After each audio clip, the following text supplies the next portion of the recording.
Hello, my name is Joel Christ. I'm a developer with Acona Systems, and today I'm going to be doing a walkthrough of the process of adding an Excel Web Access web part to a page programmatically in SharePoint Server 2007. Today I'm going to use Microsoft Visual Studio 2005 to create a Windows Form application that will allow me to programmatically add an instance of the Excel Web Access web part to a page on my SharePoint site. Now I've gone ahead and created a Windows Forms application here in Visual Studio. The project is called Add EWA Tool. I haven't added any code or functionality to the project other than to create the user interface. But we'll take a look at that in a second. First, we're going to add some references to several required assemblies. The first is a reference to the Microsoft.Office.Excel.WebUI assembly.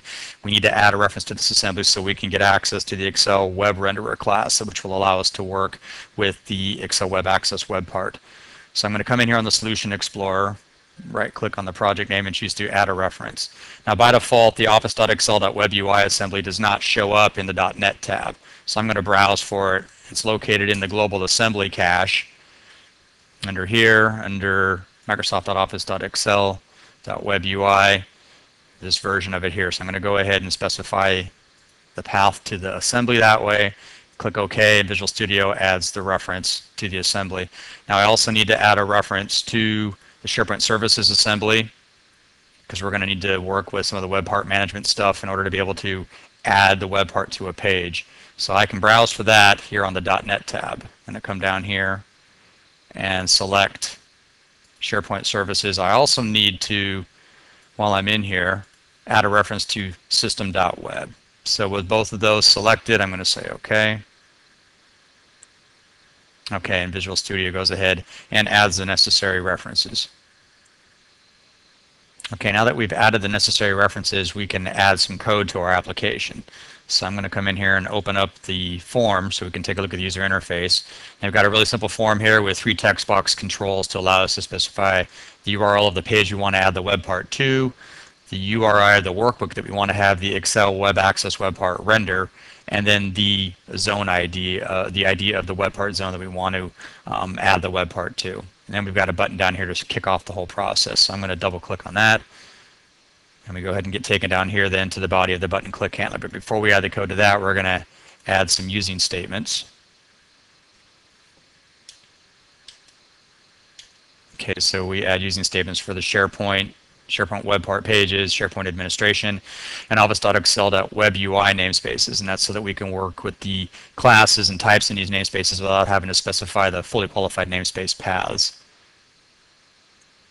Okay, now we're going to add some variable declarations to our class. Do that right here. And these are just some variables, some strings that we're declaring that we're going to display in message boxes in different situations depending upon if there's errors or success or whatever as we're progressing through the process of adding the web part to the page. Now we're going to add the code to our button click event handler here. And so what this code does is it gets the values of the page URL, the book URL, and the zone ID from the text box controls on the form, initializes the progress bar, and then calls a helper function called add web part here, passing in those parameters for the page URL, book URL, and zone ID. If that method returns success, true, we display a message box showing the success message, reset the progress bar, and get out. So now let's add the functionality for our add web part helper function. Okay, so we'll come down here and paste in some code. All right, now let's take a look at what this method does. Again, it returns a Boolean to denote whether or not it successfully added the web part to the specified page, configured the web access web part to use this workbook, and it was able to add it to this zone here. So the first thing the code does is it declares some variables to work with some of the SharePoint objects for the site, the web, the limited web part manager class so that we can manage the web parts on the page, and an SP file object here to represent the target page so that we can check out and check in the page, and also then the Excel Web Renderer class here so that we can work with the Excel Web Access web part. And we also have a variable to denote whether or not we checked out the page. So the first thing the code does is it validates the arguments passed in, makes sure that they're not null or empty, goes ahead and bumps the step on the progress bar, opens the site using the page URL that was passed in, goes ahead and bumps the progress bar again, and then goes ahead and instantiates the Excel Web Access web part right here with the Excel Web Renderer class and sets its workbook URI to the path to the workbook that we passed in via the user interface. Bumps the step on the progress bar again, and then finally tries to add the web access, Excel Web Access web part to the specified zone in the specified page. So the first thing it does is it gets an SP file object to represent the page specified by this page URL, and then goes ahead and calls the checkout method on that. And if that succeeds, then we set page checkout to true so that we know that we need to check the page back in down below.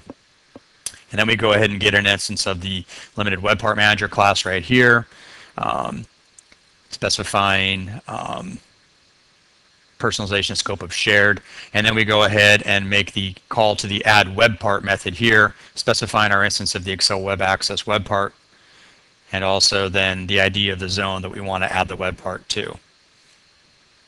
And the last parameter specifies the index within that web part zone that we want to add the web part to, so we're specifying it to be the first thing in the zone. If there's any problems, we catch any exceptions thrown, add some of our own verbiage here, and then rethrow the exception. And finally, we come down here. If we did successfully previously checked out the page, then we go ahead and check it back in, specifying a message here of the change we made to the page, bump the step on the progress bar one last time, and then go ahead and get out. We have our generic catch block here to show any messages that were generated through the above process and return false in that case if there was any exceptions thrown. But finally, we come down here, close the target web and close the target site, and then ultimately return true if we get this far. Okay, so let's run the application. Press Control F5.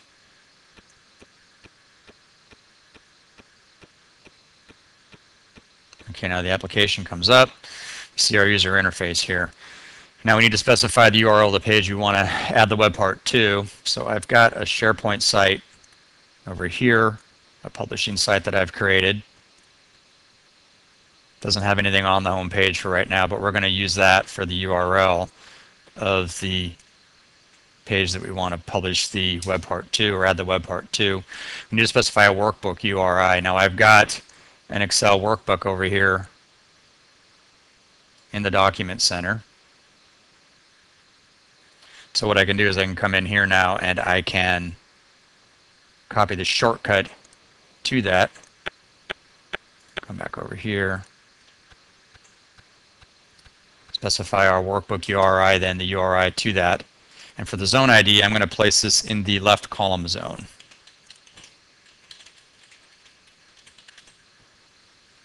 So if I say add web part, we should try to add the web part to that zone and have it render this workbook.